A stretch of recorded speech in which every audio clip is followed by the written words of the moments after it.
Hello प्यारे बच्चों, की हाल है तुहाडा? बिल्कुल ठीक ठाक हो? जी हाँ, मैं भी बिल्कुल ठीक ठाक हाँ और अपने घर ਦੇ ਵਿੱਚ ਬਿਲਕੁਲ ਸੇਫ ਅਤੇ ਸੁਰੱਖਿਅਤ ਹਾਂ। ਜਿਵੇਂ ਕਿ ਤੁਸੀਂ ਸੇਫ ਅਤੇ ਸੁਰੱਖਿਅਤ ਹੋ, ਕਿਉਂਕਿ ਤੁਸੀਂ ਵੀ ਨਿਯਮਾਂ ਦਾ ਪਾਲਣਾ ਕਰ ਰਹੇ ਹੋ ਅਤੇ ਮੈਂ ਵੀ ਨਿਯਮਾਂ ਦੀ ਪਾਲਣਾ ਕਰ ਰਿਹਾ ਹਾਂ। ਤੁਸੀਂ ਵੀ ਘਰਾਂ ਵਿੱਚ ਰਹਿੰਦੇ ਹੋ, ਮਾਸਕ ਦੀ ਵਰਤੋਂ ਕਰਦੇ ਹੋ, ਹੱਥਾਂ ਨੂੰ ਬਾਰ-ਬਾਰ ਧੋਂਦੇ ਹੋ। ਇਸੇ ਤਰ੍ਹਾਂ ਮੈਂ ਵੀ ਇਹੀ ਕੰਮ ਕਰਦਾ ਹਾਂ ਤਾਂ ਕਿ ਅਸੀਂ ਕਰੋਨਾ ਵਾਇਰਸ ਨਾਂ ਦੀ ਬਿਮਾਰੀ ਜਿਹੜੀ ਲਗਾਤਾਰ ਹਰ ਘਰ ਦੇ ਵਿੱਚ ਜਾਣ ਦੀ ਕੋਸ਼ਿਸ਼ ਕਰ ਰਹੀ ਹੈ, ਉਸ ਨੂੰ ਰੋਕ ਰਹੇ ਹਾਂ। ਲਗਾਤਾਰ ਉਸ ਨੂੰ ਅਸੀਂ ਤਲਾਂਜਲੀ ਦੇ ਰਹੇ ਹਾਂ ਔਰ ਇਹ ਤਾਂ ਹੀ ਸੰਭਵ ਹੈ ਜੇਕਰ ਅਸੀਂ ਘਰਾਂ ਦੇ ਵਿੱਚ ਰਹਿ ਕੇ ਜਿਹੜਾ ਹੈ ਨਿਯਮਾਂ ਦੀ ਪਾਲਣਾ ਕਰੀਏ, ਸਿਹਤ ਵਿਭਾਗ ਅਤੇ ਸਿੱਖਿਆ ਵਿਭਾਗ ਦੀ ਹਦਾਇਤਾਂ ਜਿਹੜੀਆਂ ਨੇ ਉਹਨਾਂ ਦੀ ਪਾਲਣਾ ਕਰੀਏ। ਸੋ ਤੁਹਾਡੇ ਮਾਤਾ ਪਿਤਾ, ਵੱਡੇ ਭੈਣ ਭਰਾ ਔਰ ਮੇਰੇ ਬਹੁਤ ਹੀ ਸਤਿਕਾਰਯੋਗ ਮੇਰੇ ਅਧਿਆਪਕ ਸਾਥੀ, ਉਹਨਾਂ ਦਾ ਮੈਂ ਤਹਿ ਦਿਲੋਂ ਸਵਾਗਤ ਕਰਦਾ ਹਾਂ। ਔਰ ਤੀਸਰੀ ਜਮਾਤ ਦੇ ਪੰਜਾਬੀ ਵਿਸ਼ੇ ਦੇ ਵਿੱਚ ਆਪਾਂ ਅੱਜ ਇੱਕ ਨਵਾਂ ਪਾਠ ਸ਼ੁਰੂ ਕਰਨ ਵਾਲੇ ਹਾਂ। ਜਿਸ ਤਰ੍ਹਾਂ ਕਿ ਅਸੀਂ ਪਿਛਲਾ ਪਾਠ ਜਦੋਂ ਐਕਸਰਸਾਈਜ਼ ਅਭਿਆਸ ਖਤਮ ਕੀਤੀ ਸੀ ਅਤੇ ਤੁਹਾਨੂੰ ਦੱਸਿਆ ਗਿਆ ਸੀ ਕਿ ਅਗਲੇ ਪਾਠ ਦੇ ਵਿੱਚ ਜਦੋਂ ਅਸੀਂ ਪਾਠ ਸ਼ੁਰੂ ਕਰਾਂਗੇ ਤਾਂ ਉਹ ਕਿਸੇ ਖਾਸ ਸ਼ਖਸੀਅਤ ਦੇ ਉੱਪਰ ਹੈ। ਤਾਂ ਉਹ ਸ਼ਖਸੀਅਤ ਤੁਹਾਡੀ ਸਕਰੀਨ ਦੇ ਉੱਪਰ ਨਜ਼ਰ ਆ ਰਹੀ ਹੈ। ਬਹੁਤ ਹੀ ਸਾਡੇ ਮਾਣ ਸਨਮਾਨ ਵਾਲੇ ਆਜ਼ਾਦੀ ਦੇ ਪਰਵਾਨੇ, ਜਿਨ੍ਹਾਂ ਦੇ ਕਰਕੇ ਅਸੀਂ ਆਜ਼ਾਦੀ ਦਾ ਨਿੱਘ ਮਾਣ ਰਹੇ ਹਾਂ, ਉਹਨਾਂ ਦੀ ਘਾਲਣਾ ਸਦਕਾ ਹੀ ਅਸੀਂ ਅਹਿੰਸਾ ਦਾ ਜਿਹੜਾ ਪਾਠ ਹੈ ਉਹ ਸਾਰੇ ਜਾਣਦੇ ਹਾਂ ਕਿ ਅਹਿੰਸਾ ਕੀ ਹੈ, ਉਸ ਦੀ ਪਾਲਣਾ ਕਰਦੇ ਹਾਂ। ਔਰ ਕਿਸ ਤਰ੍ਹਾਂ ਉਹਨਾਂ ਨੇ ਸਾਨੂੰ ਵਿਦੇਸ਼ੀਆਂ ਦੀ ਇਸ ਕੂਟਨੀਤਿਕ ਚਾਲ ਨਾਲ, ਜਿਸ ਤਰ੍ਹਾਂ ਉਹਨਾਂ ਨੇ ਦੇਸ਼ ਨੂੰ ਗੁਲਾਮ ਬਣਾਇਆ ਹੋਇਆ ਸੀ, ਉਹਨਾਂ ਨੇ ਆਪਣੀ ਅਹਿੰਸਾ ਦੀ ਨੀਤੀ ਦੇ ਨਾਲ ਸਾਨੂੰ ਆਜ਼ਾਦੀ ਦਾ ਮਾਰਗ ਜਿਹੜਾ ਹੈ ਦਿਖਾਇਆ, ਉਹਨਾਂ ਨੇ ਆਪਣਾ ਯੋਗਦਾਨ ਪਾਇਆ। ਸੋ ਆਪਾਂ ਗੱਲ ਕਰ ਰਹੇ ਹਾਂ ਮਹਾਤਮਾ ਗਾਂਧੀ ਜੀ ਬਾਰੇ। ਸੋ ਪਾਠ ਨੰਬਰ 11 ਹੈ ਬੱਚਿਓ। ਆਪੋ ਆਪਣੀ ਕਿਤਾਬਾਂ ਕੱਢੋ, ਆਪਾਂ ਪੜ੍ਹਨਾ ਸ਼ੁਰੂ ਕਰਾਂਗੇ। ਔਰ ਪਾਠ ਦਾ ਨਾਮ ਹੈ ਗਾਂਧੀ ਜੀ ਦਾ ਬਚਪਨ। ਸੋ ਮੈਨੂੰ ਆਸ ਹੈ ਕਿ ਤੁਸੀਂ ਸਾਰਿਆਂ ਨੇ ਆਪੋ ਆਪਣੀ ਕਿਤਾਬਾਂ ਕੱਢ ਲਈਆਂ ਹੋਣਗੀਆਂ। ਕਿਤਾਬਾਂ ਕੱਢਣ ਤੋਂ ਬਾਅਦ ਹੁਣ ਆਪਾਂ ਇਹ ਪਾਠ ਸ਼ੁਰੂ ਕਰਨ ਜਾ ਰਹੇ ਹਾਂ। ਚਲੋ ਸ਼ੁਰੂ ਕਰੀਏ।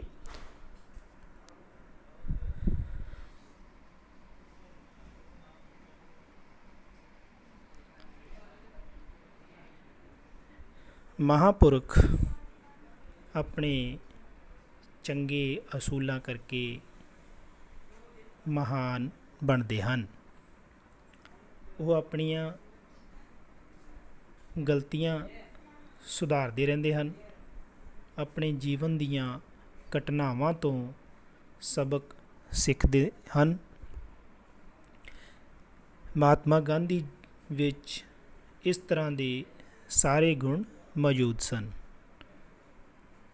ਜਿਨ੍ਹਾਂ ਕਰਕੇ ਉਹ ਆਪਣੇ ਜੀਵਨ ਵਿੱਚ ਸਫਲ ਹੋਏ। ਅਸੀਂ ਉਹਨਾਂ ਦੇ ਜੀਵਨ ਦੀਆਂ ਘਟਨਾਵਾਂ 'ਤੇ ਬਹੁਤ ਕੁਝ, ਉਹਨਾਂ ਦੀਆਂ ਜੀਵਨ ਦੀਆਂ ਘਟਨਾਵਾਂ ਤੋਂ ਬਹੁਤ ਕੁਝ ਸਿੱਖ ਸਕਦੇ ਹਾਂ। ਅੱਗੇ ਹੈ ਬੇਟਾ ਪੇਜ ਨੰਬਰ 55, ਉਸ 'ਤੇ ਚੱਲਦੇ ਹਾਂ, ਪੜ੍ਹਦੇ ਹਾਂ।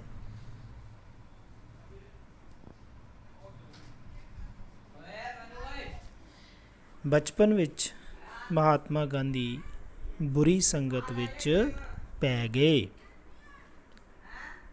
ਬੁਰੀ ਸੰਗਤ ਵਿੱਚ ਪੈ ਕੇ ਉਹਨਾਂ ਨੇ ਕਈ ਗਲਤ ਕੰਮ ਕੀਤੇ। ਸਭ ਤੋਂ ਵੱਡੀ ਗਲਤੀ ਉਹਨਾਂ ਨੇ ਘਰ ਤੋਂ ਚੋਰੀ ਕਰਨ ਦੀ ਕੀਤੀ।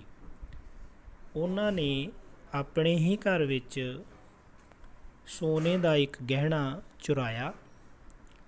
ਬਾਅਦ ਵਿੱਚ ਜਦੋਂ ਉਹਨਾਂ ਨੇ ਆਪਣੀ ਗਲਤੀ ਬਾਰੇ ਸੋਚਿਆ ਤਾਂ ਉਹਨਾਂ ਨੂੰ ਬਹੁਤ ਦੁੱਖ ਹੋਇਆ।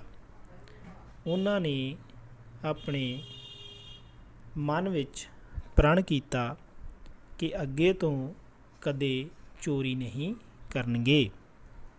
ਗਾਂਧੀ ਜੀ ਨੇ ਸੋਚਿਆ ਕਿ ਉਹ ਆਪਣੇ ਪਿਤਾ ਜੀ ਨੂੰ ਸਾਰੀ ਗੱਲ ਦੱਸ ਕੇ ਉਹਨਾਂ ਤੋਂ ਮਾਫ਼ੀ ਮੰਗ ਲੈਣਗੇ, ਪਰ ਉਹਨਾਂ ਵਿੱਚ ਆਪਣੇ ਪਿਤਾ ਜੀ ਨਾਲ ਗੱਲ ਕਰਨ ਦੀ ਹਿੰਮਤ ਨਹੀਂ ਸੀ। ਉਹਨਾਂ ਨੂੰ ਡਰ ਇਸ ਗੱਲ ਦਾ ਸੀ ਕਿ ਪਿਤਾ ਜੀ ਦੇ ਮਨ ਨੂੰ ਠੇਸ ਲੱਗੇਗੀ। ਬਹੁਤ ਸੋਚਣ ਪਿੱਛੋਂ ਉਹਨਾਂ ਨੇ ਆਪਣੇ ਪਿਤਾ ਜੀ ਨੂੰ ਇੱਕ ਚਿੱਠੀ ਲਿਖੀ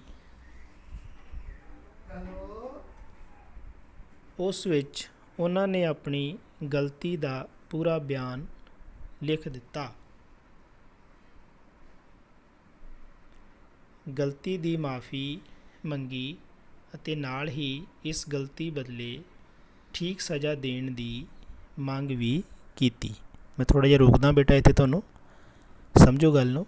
ਅੱਜ ਅਸੀਂ ਬੱਚੇ ਹਾਂ, ਕੋਈ ਗਲਤੀ ਕਰਦੇ ਹਾਂ, ਅਸੀਂ ਉਹ ਗਲਤੀ ਮੰਨਣ ਨੂੰ ਤਿਆਰ ਨਹੀਂ ਹੁੰਦੇ। ਅਸੀਂ ਵੱਡੇ ਵੀ, ਜ਼ਰੂਰੀ ਨਹੀਂ ਕਿ ਤੁਸੀਂ ਬੱਚੇ, ਅਸੀਂ ਵੱਡੇ ਵੀ ਅੱਜ ਕੋਈ ਗਲਤੀ ਕਰੀਏ ਤਾਂ ਅਸੀਂ ਉਹ ਗਲਤੀ ਨੂੰ ਮੰਨਣ ਨੂੰ ਕਦੇ ਵੀ ਤਿਆਰ ਨਹੀਂ ਹੁੰਦੇ। ਅਸੀਂ ਇਹਨੇ ਸਾਡਾ ਕਸੂਰ ਨਹੀਂ। ਪਰ ਜਿਹੜੀਆਂ ਮਹਾਨ ਸ਼ਖਸੀਅਤਾਂ ਹੁੰਦੀਆਂ ਨੇ ਬੱਚਿਓ, ਉਹ ਆਪਣੀਆਂ ਗਲਤੀਆਂ ਤੋਂ ਸਿੱਖਦੀਆਂ ਨੇ। ਜਿਵੇਂ ਅਸੀਂ ਉੱਪਰ ਪਹਿਲੇ 'ਚ ਵੀ ਪੜ੍ਹ ਕੇ ਆਏ ਹਾਂ ਕਿ ਉਹ ਆਪਣੀਆਂ ਗਲਤੀਆਂ ਤੋਂ ਸਿੱਖੇ। ਇਸ ਤਰ੍ਹਾਂ ਉਹ ਆਪਣੀ ਗਲਤੀ ਨੂੰ ਲੁਕਾਉਂਦੇ ਨਹੀਂ, ਸਾਰਿਆਂ ਦੇ ਸਾਹਮਣੇ ਰੱਖ ਕੇ ਮਾफ़ੀ ਮੰਗਦੇ ਨੇ ਤਾਂ ਕਿ ਉਹਨਾਂ ਗਲਤੀਆਂ ਤੋਂ ਸਿੱਖ ਸਕਣ। ਗਲਤੀਆਂ ਤੋਂ ਸਿੱਖਣ ਦਾ ਇੱਕੋ ਇੱਕ ਹੀ ਢੰਗ ਹੈ ਕਿ ਉਸ ਗਲਤੀ ਨੂੰ ਸਾਰਿਆਂ ਦੇ ਸਾਹਮਣੇ ਸਵੀਕਾਰ ਕਰ ਲਿਆ ਜਾਵੇ, ਮੰਨ ਲਿਆ ਜਾਵੇ ਕਿ ਇਹ ਗਲਤੀ ਮੇਰੇ ਕੋਲੋਂ ਹੋਈ ਹੈ, ਅਤੇ ਸੱਚ ਜਾਣੋ ਤੁਸੀਂ ਉਸ ਗਲਤੀ ਤੋਂ ਸਿੱਖੋਗੇ। ਨਹੀਂ ਤਾਂ ਫਿਰ ਉਹ ਗਲਤੀ ਤੁਹਾਡੇ ਅੰਦਰ ਹੀ ਰਹਿ ਜਾਵੇਗੀ ਔਰ ਉਹ ਜੁਰਮ ਬਣ ਕੇ ਬਾਹਰ ਨਿਕਲੇਗੀ। ਉਹ ਗਲਤੀ ਵੱਡੀ ਹੁੰਦੀ ਜਾਏਗੀ ਔਰ ਤੁਸੀਂ ਅੰਦਰੇ ਅੰਦਰ ਤੁਸੀਂ ਜਿਹੜਾ ਹੈ ਗਲਤ ਦਿਸ਼ਾ ਵੱਲ ਜਾਣੇ ਸ਼ੁਰੂ ਹੋ ਜਾਓਗੇ। ਸੋ ਅਗਲਾ ਪੈਰਾ ਪੜ੍ਹਦੇ ਹਾਂ।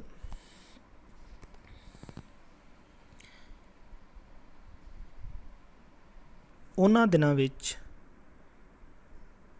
ਗਾਂਧੀ ਜੀ ਦੇ ਪਿਤਾ ਜੀ ਬਿਮਾਰ ਸਨ।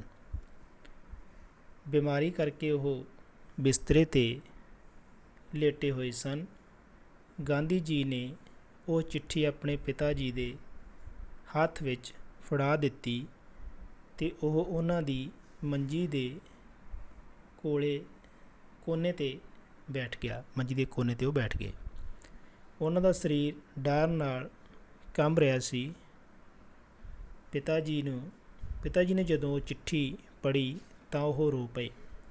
ਕੁਝ ਦੇਰ ਲਈ ਉਹ ਅੱਖਾਂ ਬੰਦ ਕਰਕੇ ਲੇਟੇ ਰਹੇ। ਫਿਰ ਉਹਨਾਂ ਨੇ ਉਹ ਚਿੱਠੀ ਵਾਲਾ ਕਾਗਜ਼ ਪਾੜ ਦਿੱਤਾ। ਪਿਤਾ ਦੇ ਅਥਰੂਆਂ ਨੇ ਪੁੱਤਰ ਦੇ ਗੁਨਾਹ ਨੂੰ ਮਾਫ਼ ਕਰ ਦਿੱਤਾ ਸੀ। ਇਸ ਘਟਨਾ ਤੋਂ ਬਾਅਦ ਗਾਂਧੀ ਜੀ ਨੇ ਜੀਵਨ ਭਰ ਨਾ ਕਦੇ ਝੂਠ ਬੋਲਿਆ ਅਤੇ ਨਾ ਹੀ ਕਦੇ ਚੋਰੀ ਕੀਤੀ। ਹੁਣ ਮੈਂ ਫਿਰ ਰੋਕਦਾ ਤੁਹਾਨੂੰ ਬੇਟਾ, ਥੋੜ੍ਹਾ ਜਿਹਾ ਸਮਝੋ, ਪਹਿਲੇ ਨੂੰ ਸਮਝ ਲੈਂਦੇ ਹਾਂ। ਦੇਖੋ ਬੇਟਾ, ਜਦੋਂ ਗਾਂਧੀ ਜੀ ਆਪਣੇ ਪਿਤਾ ਜੀ ਕੋਲ ਚਿੱਠੀ ਲੈ ਕੇ ਗਏ ਲਿਖ ਕੇ ਕਿ ਮੇਰੇ ਕੋਲ ਬੋਲਣ ਦੀ ਹਿੰਮਤ ਨਹੀਂ ਹੈ, ਮੈਂ ਬੋਲ ਕੇ ਮਾਫ਼ੀ ਮੈਂ ਨਹੀਂ ਮੰਗ ਸਕਦਾ, ਕਿਉਂਕਿ ਬੱਚੇ ਸਿੱਧੇ ਆਪਣੇ ਮਾਤਾ ਪਿਤਾ ਕੋਲ ਕੋਈ ਵੀ ਸਿੱਧੀ ਗੱਲ ਨਹੀਂ ਕਹਿ ਸਕਦੇ ਕਿ ਅਸੀਂ ਗਲਤ ਕੰਮ ਕੀਤਾ ਹੈ। ਇਸ ਤਰ੍ਹਾਂ ਹੀ ਗਾਂਧੀ ਜੀ ਵੀ ਛੋਟੇ ਸਨ। ਉਹਨਾਂ ਨੇ ਵੀ ਚਿੱਠੀ ਲਿਖ ਕੇ ਜਦੋਂ ਪਿਤਾ ਜੀ ਨੂੰ ਫੜਾਈ ਤਾਂ ਪਿਤਾ ਜੀ ਬਿਮਾਰ ਸਨ। ਉਹਨਾਂ ਨੇ ਵੇਖ ਕੇ ਸੋਚਿਆ ਕਿ ਮੇਰਾ ਪੁੱਤਰ ਜਿਹੜਾ ਹੈ ਕਿੰਨਾ ਸੱਚਾ ਹੈ, ਕਿੰਨੀ ਸੱਚਾਈ ਨਾਲ ਮੇਰੇ ਕੋਲ ਆਪਣੀ ਗਲਤੀ ਲੈ ਕੇ ਆਇਆ ਹੈ, ਤਾਂ ਉਹਨਾਂ ਨੇ ਉਹਨਾਂ ਨੂੰ ਮਾफ़ ਕਰ ਦਿੱਤਾ ਸੀ। ਠੀਕ ਹੈ ਬੇਟਾ, ਅੱਗੇ ਪੜ੍ਹਦੇ ਹਾਂ।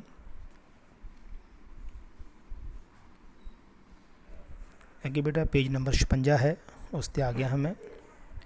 ਜਦੋਂ ਗਾਂਧੀ ਜੀ ਸਕੂਲ ਵਿੱਚ ਪੜ੍ਹਦੇ ਸਨ ਤਾਂ ਇੱਕ ਵਾਰ ਸਕੂਲ ਦੇ ਇੱਕ ਇੰਸਪੈਕਟਰ ਸਕੂਲ ਵਿੱਚ ਦੌਰਾ ਕਰਨ ਆਏ। ਜਿਸ ਤਰ੍ਹਾਂ ਅੱਜ ਵੀ ਬੇਟਾ ਸਾਡੇ ਸਕੂਲਾਂ ਦੇ ਵਿੱਚ ਸਾਡੇ ਵੱਡੇ ਆਫੀਸਰ CIT ਸਾਹਿਬਾਨ, BO ਸਾਹਿਬਾਨ, DO ਸਾਹਿਬਾਨ ਆਉਂਦੇ ਨੇ ਸਕੂਲਾਂ ਦਾ ਨਿਰੀਖਣ ਕਰਨ ਵਾਸਤੇ ਕਿ ਪੜ੍ਹਾਈ ਦਾ ਸਤਰ ਕੀ ਹੈ, ਬੱਚਿਆਂ ਦਾ ਸਤਰ ਕੀ ਹੈ, ਸਕੂਲ ਦੀ ਬਿਲਡਿੰਗ ਕਿਸ ਤਰ੍ਹਾਂ ਦੀ ਹੈ, ਕੀ ਲੋੜਾਂ ਨੇ, ਕੀ ਲੋੜਾਂ ਪੂਰੀਆਂ ਕੀਤੀਆਂ ਜਾ ਸਕਦੀਆਂ ਨੇ। ਇਸ ਤਰ੍ਹਾਂ ਉਦੋਂ ਵੀ ਇੰਸਪੈਕਟਰ ਹੁੰਦੇ ਸਨ, ਉਹ ਸਕੂਲ ਦਾ ਇੰਸਪੈਕਟ ਕਰਨ ਆਏ। ਇੰਗਲਿਸ਼ ਵਿੱਚ ਇੰਸਪੈਕਟ ਕਰਨਾ ਹੁੰਦਾ, ਦੌਰਾ ਕਰਨਾ, ਦੇਖ ਰੇਖ ਕਰਨੀ, ਪੁੱਛਗਿੱਛ ਕਰਨੀ। ਠੀਕ ਹੈ, ਉਹ ਵੀ ਆਏ ਇਸ ਤਰ੍ਹਾਂ ਸਕੂਲ ਦੇ ਵਿੱਚ। ਅੱਗੇ ਪੜ੍ਹਦੇ ਹਾਂ। ਇੰਸਪੈਕਟਰ ਨੇ ਗਾਂਧੀ ਜੀ ਦੀ ਜਮਾਤ ਵਿੱਚ ਆ ਕੇ ਵਿਦਿਆਰਥੀਆਂ ਨੂੰ ਕੁਝ ਲਿਖਣ ਲਈ ਕਿਹਾ। ਉਹਨਾਂ ਨੇ 5 ਸ਼ਬਦ ਲਿਖਣ ਵਾਸਤੇ ਬੋਲੇ। ਗਾਂਧੀ ਜੀ ਨੇ 5 ਵਿੱਚੋਂ ਇੱਕ ਸ਼ਬਦ ਗਲਤ ਲਿਖਿਆ। ਗਾਂਧੀ ਜੀ ਦੇ ਅਧਿਆਪਕ ਨੂੰ ਪਤਾ ਲੱਗ ਗਿਆ।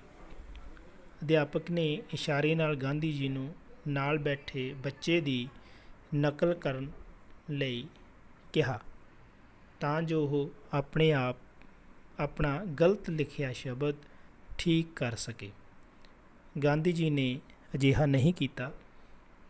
ਗਾਂਧੀ ਜੀ ਨੂੰ ਇਹ ਗੱਲ ਬਚਪਨ ਵਿੱਚ ਹੀ ਮਹਿਸੂਸ ਹੋ ਗਈ ਸੀ ਕਿ ਨਕਲ ਕਰਨੀ ਚੰਗੀ ਗੱਲ ਨਹੀਂ। ਮੈਂ ਇੱਥੇ ਰੋਕਦਾ ਬੇਟਾ, ਸੁਣੋ ਧਿਆਨ ਨਾਲ, ਪਹਿਲੇ ਨੂੰ ਸਮਝਦੇ ਹਾਂ। ਅੱਜ ਬੇਟਾ ਅਸੀਂ ਜਦੋਂ ਪੜ੍ਹਦੇ ਹਾਂ ਕਿੰਨਾ ਵੇਖੋ ਵੱਡੀਆਂ ਵੱਡੀਆਂ ਗੱਲਾਂ ਇਹਨਾਂ ਸ਼ਖਸੀਅਤਾਂ ਨੇ, ਮਹਾਨ ਸ਼ਖਸੀਅਤਾਂ ਨੇ ਦੱਸੀਆਂ ਨੇ ਕਿ ਨਕਲ ਕਰਨੀ ਕਿੰਨੀ ਬੁਰੀ ਗੱਲ ਹੈ। ਦੇਖੋ ਆਪਣੇ ਬਚਪਨ 'ਚ ਹੀ ਸਿੱਖ ਗਏ ਸਨ। ਅੱਜ ਅਸੀਂ ਜਦੋਂ ਨਕਲ ਕਰਦੇ ਹਾਂ ਇੱਕ ਦੂਜੇ ਦੀ, ਅਤੇ ਕਈ ਬੱਚੇ ਹੈਗੇ ਇਸ ਤਰ੍ਹਾਂ ਦੇ ਜਿਹੜੇ ਮਾਣ ਮਹਿਸੂਸ ਕਰਦੇ ਆ ਕਿ ਮੈਂ ਨਕਲ ਮਾਰ ਕੇ ਸਾਰਾ ਕੰਮ ਕਰ ਲਿਆ, ਮੈਂ ਬਹੁਤ ਵੱਡਾ ਹੋ ਗਿਆ, ਮੇਰੇ ਨੰਬਰ ਜ਼ਿਆਦਾ ਆ ਜਾਣਗੇ। ਪਰ ਅਸਲ ਦੇ ਵਿੱਚ ਉਹ ਆਪਣੇ ਆਪ ਨਾਲ ਧੋਖਾ ਹੁੰਦਾ ਹੈ, ਕਿਉਂਕਿ ਜਦੋਂ ਅੱਗੇ ਵੱਡੇ ਕੰਪੀਟੀਸ਼ਨ ਆਉਂਦੇ ਨੇ, ਵੱਡੇ ਐਗਜ਼ਾਮ ਆਉਂਦੇ ਨੇ, ਵੱਡੀਆਂ ਕਲਾਸਾਂ ਆਉਂਦੀਆਂ ਨੇ, ਜਾਂ ਅਸੀਂ ਕੋਈ ਕੰਪੀਟੀਸ਼ਨ ਲੜਦੇ ਹਾਂ ਕਿਸੇ ਪੋਸਟ ਵਾਸਤੇ, ਕੁਛ ਅਫਸਰ ਬਣਨ ਵਾਸਤੇ, ਉਦੋਂ ਕੀ ਹੁੰਦਾ ਹੈ, ਉਦੋਂ ਅਸੀਂ ਫਿਰ ਪਿੱਛੇ ਰਹਿ ਜਾਂਦੇ ਹਾਂ, ਕਿਉਂਕਿ ਸਾਡੇ ਅੰਦਰ ਗਿਆਨ ਨਹੀਂ ਹੁੰਦਾ, ਅਸੀਂ ਨਕਲ ਮਾਰ ਕੇ ਪੜ੍ਹਿਆ ਹੁੰਦਾ ਹੈ। ਠੀਕ ਹੈ ਨਾ। ਸੋ ਇਹ ਸ਼ਖਸੀਅਤਾਂ ਤੋਂ ਸਿੱਖੋ, ਗਾਂਧੀ ਜੀ ਤੋਂ ਸਿੱਖਿਆ ਆਪਾਂ ਕਿ ਨਕਲ ਮਾਰਨੀ ਬੁਰੀ ਗੱਲ ਹੈ। ਅੱਗੇ ਚੱਲਦੇ ਹਾਂ।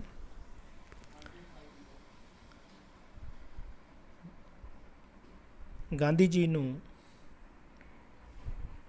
ਆਪਣੇ ਬਚਪਨ ਦੀ ਇੱਕ ਗਲਤੀ ਦਾ ਜ਼ਿੰਦਗੀ ਭਰ ਪਛਤਾਵਾ ਰਿਹਾ। ਬਚਪਨ ਵਿੱਚ ਉਹਨਾਂ ਦੇ ਦਿਮਾਗ ਵਿੱਚ ਕਿਧਰੇ ਇਹ ਗੱਲ ਵਸ ਗਈ ਸੀ ਕਿ ਪੜ੍ਹਾਈ ਵਾਸਤੇ ਸੁੰਦਰ ਲਿਖਾਈ ਦਾ ਹੋਣਾ ਜ਼ਰੂਰੀ ਨਹੀਂ। ਹੁਣ ਅਗਲੀ ਗੱਲ ਹੈ, ਬੜਾ ਧਿਆਨ ਨਾਲ ਸੁਣਿਓ। ਉਹਨਾਂ ਦਾ ਇਹ ਵਿਚਾਰ ਉਹਨਾਂ ਦੇ ਪ੍ਰਦੇਸ਼ ਜਾਣ ਤੱਕ ਪੱਕਾ ਬਣਿਆ ਰਿਹਾ। ਜਦੋਂ ਉਹ ਵਕਾਲਤ ਦੀ ਪੜ੍ਹਾਈ ਕਰਕੇ ਅਮਰੀਕਾ ਗਏ ਤਾਂ ਉੱਥੇ ਉਹਨਾਂ ਨੇ ਆਪਣੇ ਨਾਲ ਕੰਮ ਕਰਦੇ ਸਾਥੀਆਂ ਦੀ ਮੋਤੀਆਂ ਵਰਗੀ ਸੁੰਦਰ ਲਿਖਾਈ ਦੇਖੀ। ਉਹਨਾਂ ਨੇ ਆਪਣੀ ਲਿਖਾਈ ਸੁਧਾਰਨ ਦੀ ਕੋਸ਼ਿਸ਼ ਕੀਤੀ, ਪਰ ਸਫਲ ਨਹੀਂ ਹੋ ਸਕੇ, ਕਿਉਂਕਿ ਵੱਡੀ ਉਮਰ ਵਿੱਚ ਪਹੁੰਚ ਕੇ ਲਿਖਾਈ ਨੂੰ ਚੰਗੀ ਬਣਾਉਣਾ ਸੌਖਾ ਕੰਮ ਨਹੀਂ। ਗਾਂਧੀ ਜੀ ਨੇ ਮਹਿਸੂਸ ਕੀਤਾ ਕਿ ਸੁੰਦਰ ਲਿਖਾਈ ਨਾ ਹੋਣ ਕਰਕੇ ਵਿੱਦਿਆ ਅਧੂਰੀ ਹੈ। ਉਹਨਾਂ ਦਾ ਵਿਚਾਰ ਸੀ ਕਿ ਬੱਚਿਆਂ ਨੂੰ ਸਭ ਤੋਂ ਪਹਿਲਾਂ ਸੁੰਦਰ ਲਿਖਾਈ ਲਿਖਣ ਦਾ ਢੰਗ ਆਉਣਾ ਚਾਹੀਦਾ ਹੈ। ਸ਼ੁਰੂ ਦੀਆਂ ਜਮਾਤਾਂ ਵਿੱਚ ਵੱਧ ਧਿਆਨ ਸੁੰਦਰ ਲਿਖਾਈ ਵੱਲ ਦੇਣਾ ਚਾਹੀਦਾ ਹੈ। ਇੱਥੇ ਮੈਂ ਫੇਰ ਰੋਕਦਾ, ਥੋੜ੍ਹਾ ਜਿਹਾ ਸਮਝੀਏ। ਬੇਟਾ ਉਹਨਾਂ ਨੇ ਸੁੰਦਰ ਲਿਖਾਈ ਬਾਰੇ ਵੇਖੋ ਕਿੱਡੀ ਵੱਡੀ ਗੱਲ ਕਹੀ ਹੈ ਕਿ ਵੱਡੀ ਜਦੋਂ ਆਪਾਂ ਹੋ ਜਾਂਦੇ ਹਾਂ ਉਦੋਂ ਸੁੰਦਰ ਲਿਖਾਈ ਆਪਾਂ ਨਹੀਂ ਕਰ ਸਕਦੇ, ਸਾਡੇ ਕੋਲ ਜਿੰਨਾ ਮਰਜ਼ੀ ਅਸੀਂ ਯਤਨ ਕਰ ਲਈਏ। ਸੁੰਦਰ ਲਿਖਾਈ ਹੋਣ ਦਾ ਮਤਲਬ ਇਹ ਹੈ ਕਿ ਤੁਹਾਨੂੰ ਹਰ ਕੋਈ ਦੇਖ ਕੇ ਖੁਸ਼ ਹੁੰਦਾ ਹੈ, ਤੁਹਾਡੀ ਤਾਰੀਫ ਕਰਦਾ ਹੈ, ਅਸ਼ ਕਰਦਾ ਹੈ। ਕਹਿਣ ਦਾ ਭਾਵ ਕਿ ਤੁਹਾਡੇ 'ਤੇ ਬਹੁਤ ਖੁਸ਼ ਹੁੰਦਾ ਕਿ ਤੁਸੀਂ ਪੜ੍ਹੇ ਲਿਖੇ ਹੋ। ਗੰਦੀ ਲਿਖਾਈ ਤਾਂ ਅਨਪੜ੍ਹ ਲੋਕ ਵੀ ਕਰ ਲੈਂਦੇ ਨੇ, ਥੋੜ੍ਹੇ ਪੜ੍ਹੇ ਲਿਖੇ ਲੋਕ ਵੀ ਕਰ ਲੈਂਦੇ ਨੇ। ਜਿਸ ਤਰ੍ਹਾਂ ਮੈਂ ਜਦੋਂ ਸਕਰੀਨ 'ਤੇ ਲਿਖਦਾ, ਮੈਂ ਆਪਣੀ ਗਲਤੀ ਨੂੰ ਮੰਨਦਾ ਇੱਥੇ, ਕਿਉਂਕਿ ਜੇ ਮੈਂ ਪਾਠ ਪੜ੍ਹਾ ਰਿਹਾ ਅਤੇ ਮੈਨੂੰ ਇੱਥੋਂ ਬਹੁਤ ਕੁਛ ਸਿੱਖਣ ਨੂੰ ਮਿਲਦਾ ਤੁਹਾਡੇ ਵਾਂਗੂ। ਜਦੋਂ ਮੈਂ ਸਕਰੀਨ 'ਤੇ ਲਿਖਦਾ ਤਾਂ ਮੇਰੀ ਲਿਖਾਈ ਥੋੜ੍ਹੀ ਜਿਹੀ ਗੰਦੀ ਹੈ, ਮੈਂ ਇਸ ਨੂੰ ਸਵੀਕਾਰ ਕਰਦਾ। ਲੇਕਿਨ ਸਕਰੀਨ 'ਤੇ ਮੈਂ ਇਹ ਗਲਤੀ ਇਸ ਕਰਕੇ ਅੱਧੀ ਅਧੂਰੀ ਨੂੰ ਸਵੀਕਾਰ ਕਰਦਾ, ਕਿਉਂਕਿ ਸਕਰੀਨ 'ਤੇ ਲਿਖਣ ਲੱਗਿਆ ਜਦੋਂ ਮੈਂ ਪੋਟੇ ਨਾਲ ਲਿਖਦਾ ਹਾਂ ਤਾਂ ਬਦੋ-ਬਦੀ ਲਾਈਨਾਂ ਦਾ ਫਰਕ ਪੈ ਜਾਂਦਾ ਹੈ, ਇੱਧਰ ਉੱਧਰ ਲਿਖਿਆ ਜਾਂਦਾ ਹੈ। ਸੋ ਮੈਂ ਇਸ ਗਲਤੀ ਨੂੰ ਫਿਰ ਵੀ ਸਵੀਕਾਰ ਕਰਦਾ ਹਾਂ, ਮੈਂ ਦਿਨੋਂ ਦਿਨ ਇਸ ਨੂੰ ਠੀਕ ਕਰਨ ਦੀ ਕੋਸ਼ਿਸ਼ ਕਰ ਰਿਹਾ ਹਾਂ। ਸੋ ਇਸ ਤਰ੍ਹਾਂ ਉਹਨਾਂ ਦੱਸਿਆ ਕਿ ਲਿਖਾਈ ਜਿਹੜੀ ਹੈ ਉਸ ਨੂੰ ਬਚਪਨ ਵਿੱਚ ਹੀ ਸੁਧਾਰਨਾ ਚਾਹੀਦਾ ਹੈ। ਤੁਸੀਂ ਵੀ ਹੁਣ ਤੋਂ ਹੀ ਆਪਣੀ ਲਿਖਾਈ ਨੂੰ ਸੁਧਾਰਨ ਦਾ ਯਤਨ ਕਰੋ। ਜਦੋਂ ਤੁਸੀਂ ਵੱਡੇ ਹੋ ਗਏ, ਲਿਖਾਈ ਪੱਕ ਗਈ, ਫਿਰ ਇਹ ਠੀਕ ਨਹੀਂ ਹੋ ਸਕਦੀ, ਫਿਰ ਗੰਦੀ ਹੀ ਰਹੇਗੀ। ਠੀਕ ਹੈ। ਸੋ ਅੱਗੇ ਚੱਲਦੇ ਹਾਂ।